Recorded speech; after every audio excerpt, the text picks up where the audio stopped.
Welcome back, Thirstism viewers. Today we are working on descaling our coffee makers. In this case, we will be doing a DeLonghi espresso machine. In the background, we also have the Keurig. So this is a way to help descale these, and you'll want to do this at least 3 or 4 times a year.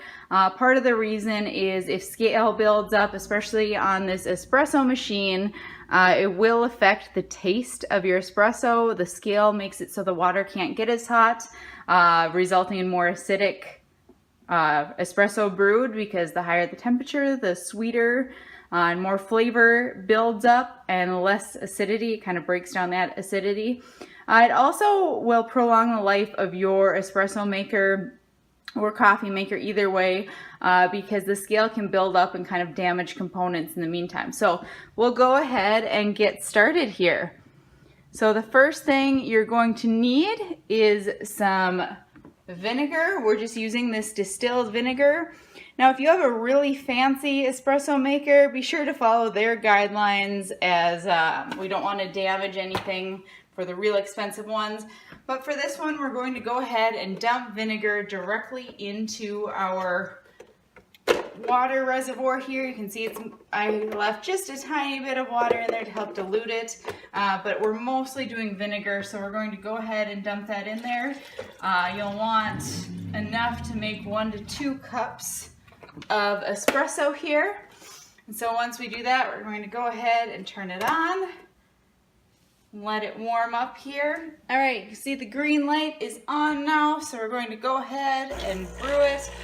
Again, this will depend on which kind of machine you're using, how you have to do it. Make sure you follow the directions on your manufacturer's guidelines a bit. But we're just going to go ahead and brew some through there. So I did about a cup.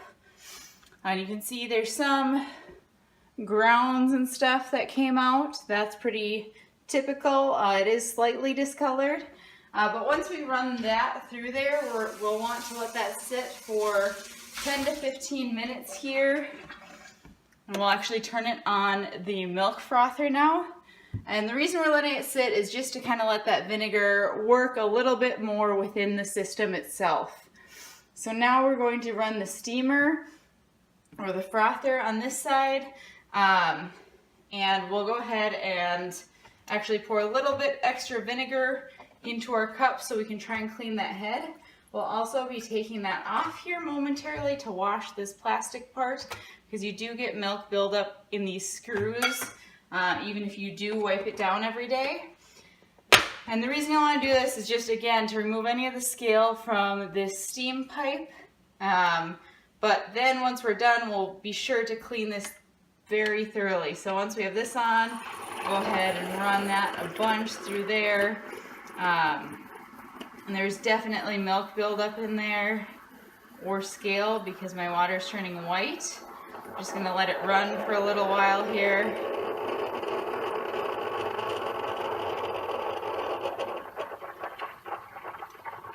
All right, so that's kind of the same thing. You can see it kind of removed some because it left. Well, now the bubbles are dissipating, but it is whiter in color, and I'm using a white glass, so it's not the easiest to see. But we'll go ahead and let this all sit for about 10 minutes just to kind of let that vinegar dissolve some of the scale. Okay, once your 10 minutes are up, we'll want to go back and start rinsing this out. Remember, we still have some vinegar in the tank, so we'll basically just want to keep running this until all of that vinegar has gone through.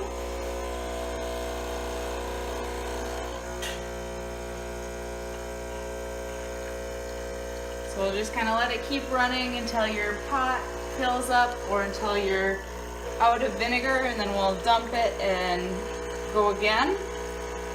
Kind of the neat part about this is we can let that warm up, and the steamer actually works. You can see I took this off just to kind of rinse that off a little bit more, and we'll actually stick the pipe in there and turn on the steamer for a little bit, because it does work even if you're not on the steam setting. It'll shoot water through there.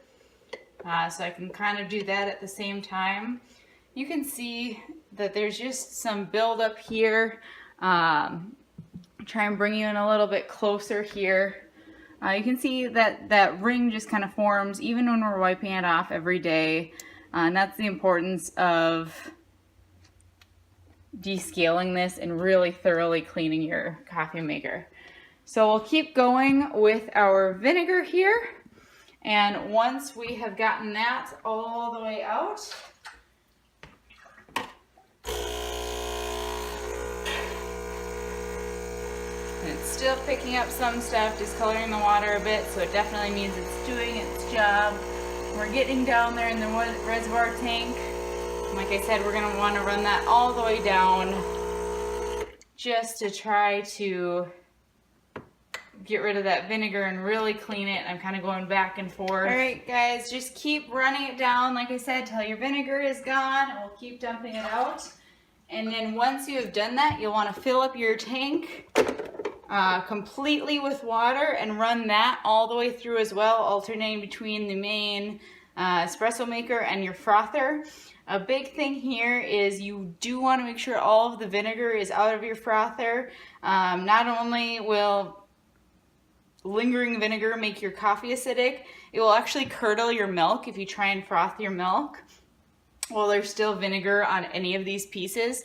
So make sure you run quite a bit of water through here. Like I said, you'll probably want to go through a full tank just to make sure that there is no lingering vinegar in there. But once you've done that, you have a clean, descaled espresso maker, and you should have better tasting coffee. Now keep in mind, you'll want to do this again 3 or 4 times a year. So every 3 to 4 months, you'll want to descale this if you're making coffee every day, just to make sure. If you're a higher coffee user, just kind of up the frequency of when you do this.